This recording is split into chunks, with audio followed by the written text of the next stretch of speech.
2022 की शुरुआत भय, डर, कट्टरता, नफरत और पूर्वाग्रहों और फर्जी राष्ट्रवाद, बेरोजगारी, बढ़ती बेरोजगारी और असमानता वाले भारत में 7 दिसंबर को कन्याकुमारी से कश्मीर तक राहुल गांधी पैदल यात्रा पर निकले, यानी भारत जोड़ो यात्रा के लिए। सबने ट्रोल किया कि भारत क्यों जोड़ना है, क्या भारत टूटा हुआ है? और आज 30 जनवरी यानी ठीक 5.5 महीने बाद 570 किलोमीटर की पैदल यात्रा कर कश्मीर में भारत जोड़ो यात्रा समाप्त हो गई। लेकिन सवाल यही उठता है कि जिस तरह से राहुल गांधी ने कन्याकुमारी से लेकर कश्मीर तक पूरे भारत के उस दर्द को गले लगा लिया, जिसको पूरी तरह से नफरत, असमानता और हिंदू मुस्लिम के उस कट्टरता के घिनौने चेहरे पर प्यार का वो रंग पूरे भारत पे चढ़ा हुआ दिखा।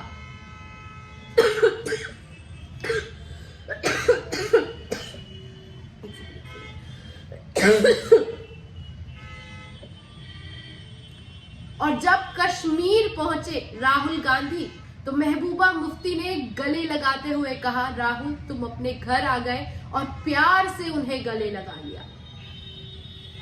इसी पर बात करने के लिए हमारे साथ पल पल न्यूज के एडिटर नदीम अकरम मौजूद हैं, जिनसे हम जानेंगे कि इस 5.5 महीने में भारत जोड़ो यात्रा का क्या कंक्लूजन निकला, लोगों ने इसे किस तरीके से देखा और खासकर भारतीय जनता पार्टी के लिए किस तरह से नाक में नकेल का काम करती नजर आई भारत जोड़ो यात्रा। तो नदीम, 5.5 महीने बाद 3,500 किलोमीटर पैदल यात्रा करते हुए कश्मीर से, कन्याकुमारी से कश्मीर राहुल गांधी पहुंच गए, किस तरीके से देखते हैं आप? खुशबू, अगर सबसे पहले देखा जाए जो भारत जोड़ो यात्रा आज समाप्त हुई है और राहुल गांधी का जो आज भारत जोड़ो यात्रा के दौरान आखिरी भाषण था, वो यकीनन कई लोगों को रुला गया होगा और खासकर उन लोगों को रुला गया होगा जिन्होंने हिंसा देखी है, जिन्होंने हिंसा झेली है। चाहे वो गुजरात दंगे से लेकर के हो, कश्मीर की अगर ताजा स्थिति पर बात की जाए तो सबसे ज्यादा हिंसा जो है वो कश्मीर ने झेली है। और हर एक कश्मीरी किस तरीके से उन चीजों को देखता है वो चीजें समझाती हैं, क्योंकि जब 370 लगाया गया था तब तमाम लोगों को जाने से रोका जा रहा था।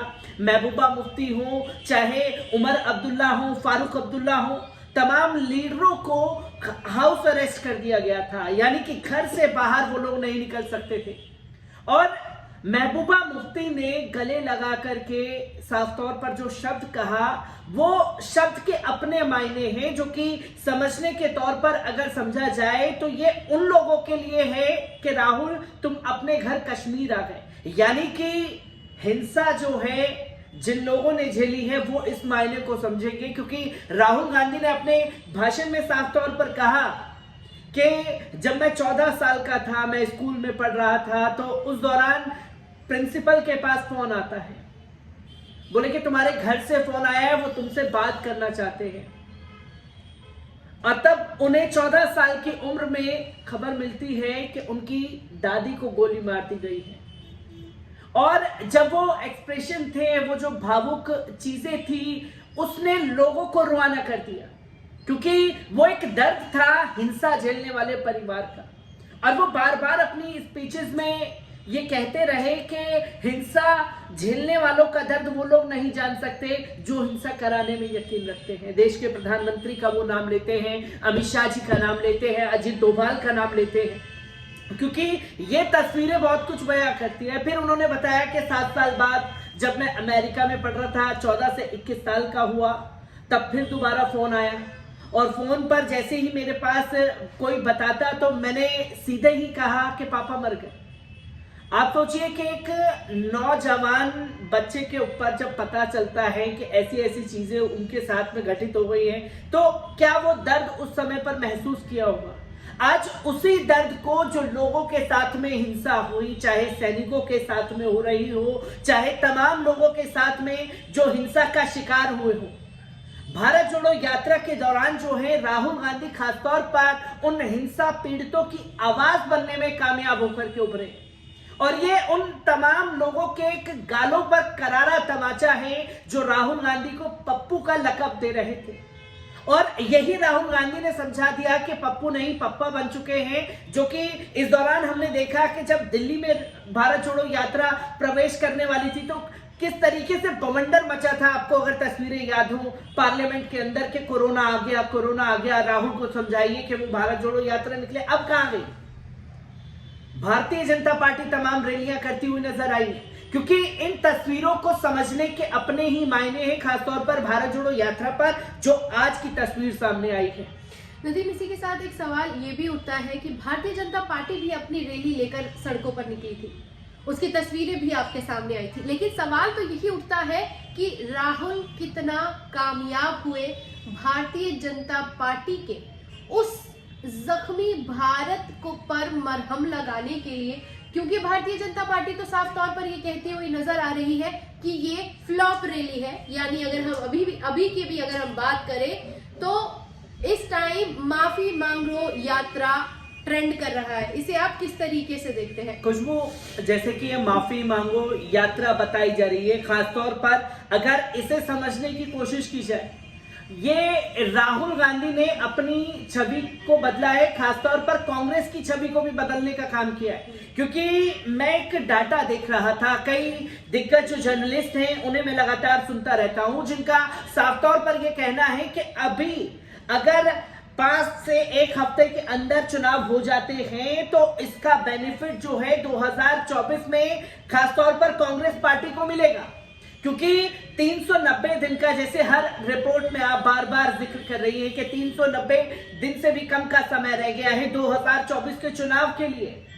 भारतीय जनता पार्टी को जो है अपनी रणनीति में बदलाव करने की जरूरत है। और भारत जोड़ो यात्रा का जो लोग कह रहे हैं कि कोई असर नहीं पड़ा, खासतौर पर भारतीय जनता पार्टी कह रही है असर खासतौर पर यह पड़ा है जो अपने जुबान से मुसलमानों का नाम नहीं लेना चाहते थे, जो मुसलमानों के खिलाफ हिंसाओं को अंजाम दे रहे थे, वो भी मुसलमानों से जाकर के, उलेमाओं से जाकर के मुलाकात करते हुए दिखाई दिए।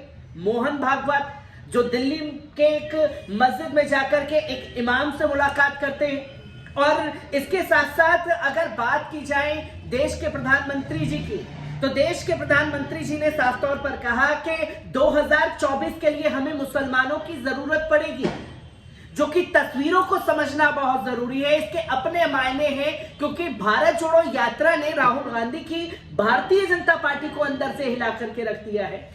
बिल्कुल नदीम, इसी के साथ एक सवाल ये उठता है कि आज ये रैली खत्म हो गई, कितना कांग्रेस खत्म हो चुकी है, कांग्रेस पूरी तरीके से गायब है और कांग्रेस का पप्पू किसी काम का नहीं है। इस आखिरी सवाल में आप ये क्या कहना चाहेंगे कि कांग्रेस अपनी छवि बदलने में कामयाब रही? जिस इमेज को लेकर अरबों रुपए खर्च कर दिए गए, क्या वो मुगालता खत्म हुआ?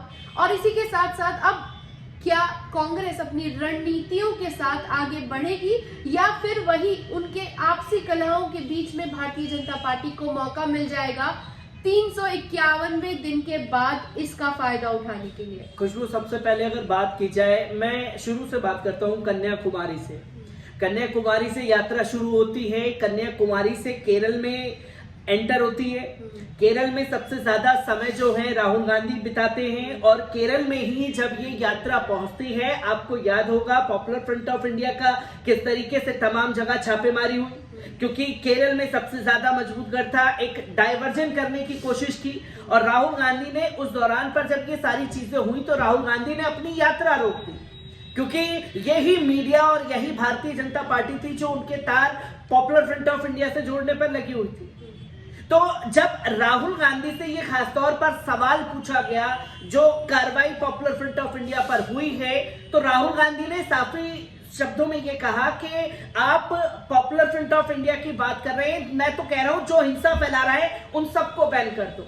राष्ट्रीय स्वयंसेवक संघ को भी बैन करिए, क्योंकि वो भी हिंसा फैलाने का काम कर रही है। जो राहुल गांधी ने अपने शब्दों में समझाने की कोशिश की, मैं आपको कन्याकुमारी से लेकर के खासतौर पर केरल में जो कुछ हुआ वो तमाम तस्वीरें लोगों के सामने थी, क्योंकि केरल में सबसे ज्यादा जो है जन सैलाब देखने को मिला। फिर केरल के बाद जो है यात्रा तमिलनाडु में एंटर होती है। फिर तमिलनाडु में एक जो जहां जहां राहुल गांधी जा रहे थे, एक जन सैलाब अपने साथ लेते हुए जा रहे थे, और तब मीडिया ये बता रहा था कि भारत जोड़ो यात्रा का असर नहीं हो रहा।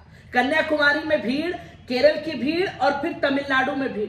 तब मीडिया को यह दिखाने के लिए मजबूर होना पड़ा कि देखिए कितनी महंगी टी शर्ट पहन करके राहुल गांधी जो है वो भारत जोड़ो यात्रा निकलने पहुंचे हैं, कितने महंगे जूते पहन करके राहुल गांधी जो है वो बात करने पहुंचे हैं। और ये कब होता है? खासतौर पर जब यात्रा तमिलनाडु पहुंच जाती है, क्योंकि इसकी तस्वीर को मैं ये बताना चाहूंगा कि जो राहुल गांधी की मीडिया बात नहीं करना चाहता, जो राहुल गांधी को मीडिया नहीं दिखाना चाहता, वो उनकी टी शर्ट और जूतों पर बात करने के लिए तमिलनाडु में ही मौजूद हो गया। फिर कर्नाटक जब ये यात्रा पहुंचती है तो कर्नाटक में दूसरे दिन ही मस्जिद में जाकर के तमाम लोगों से, मुसलमानों से मिलने का काम कर्नाटक में राहुल गांधी करते हैं।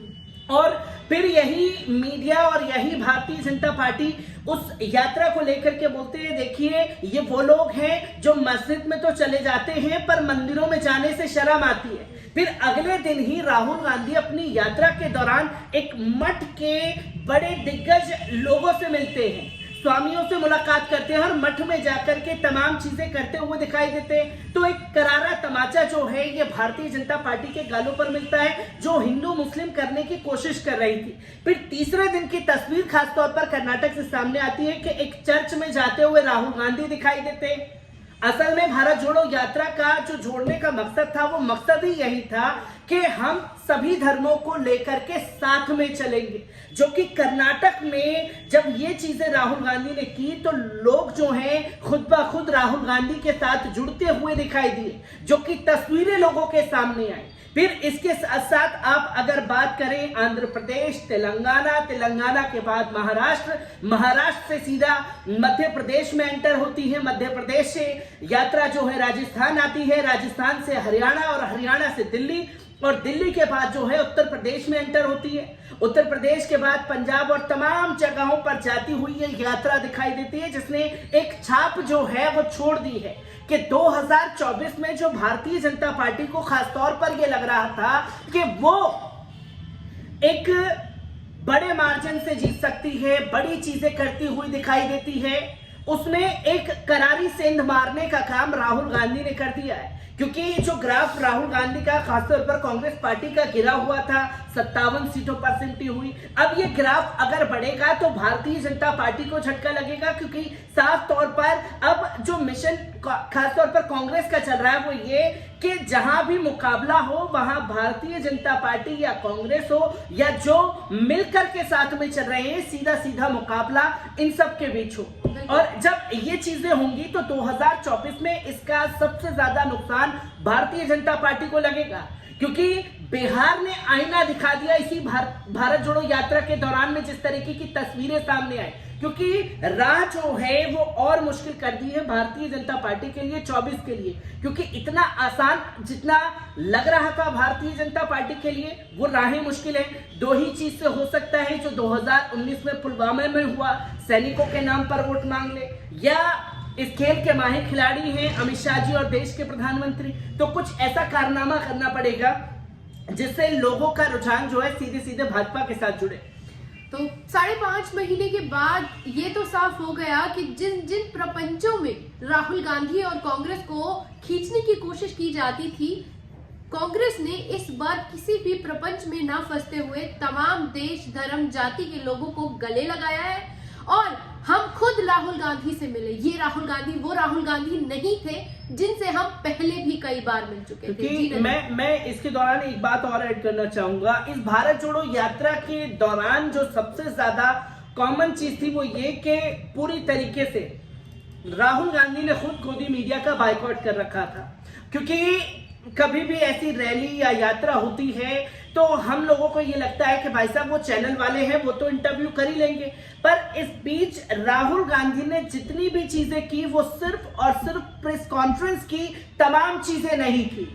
और जब मुलाकात की बारी आई तो ऑल्टरनेटिव मीडिया से जिस तरीके से तस्वीरें हम लोग भी उसमें शामिल हुए, क्या क्या तस्वीरें, क्या क्या बातें हुई, वो देश के सामने आ चुका है। क्योंकि ऑल्टरनेटिव मीडिया की चैलेंजेस पर राहुल गांधी बात करने के लिए जुड़े थे।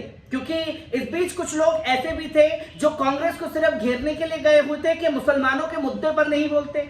आप जब अपने ही मुद्दे राहुल गांधी के सामने नहीं रख पाएंगे तो मुसलमानों की बात तो आप बाद में करिएगा, क्योंकि मुसलमानों के नाम पर तो आप सिर्फ और सिर्फ दलाली करने के लिए बैठे हुए हैं। अब जो गंदा है वो धंधा है, वही वाला हिसाब था। पर राहुल गांधी ने तमाम चीजों को कंसीडर किया और ऑल्टरनेटिव मीडिया को बढ़ावा देने के लिए तमाम बातें कही। बिल्कुल, हमारे साथ मौजूद थे नदीम, जिन्होंने भारत जोड़ो यात्रा की उन बारीकियों को आपके सामने रखा जिसको लेकर कन्याकुमारी से कश्मीर तक की ये यात्रा आज कंप्लीट हो गई और लाखों करोड़ों लोगों से राहुल गांधी मिलते हुए आज यहाँ पहुंच गए हैं। कैसी लगी ये रिपोर्ट? कमेंट बॉक्स में आकर अपनी राय देना ना भूलिएगा। शुक्रिया।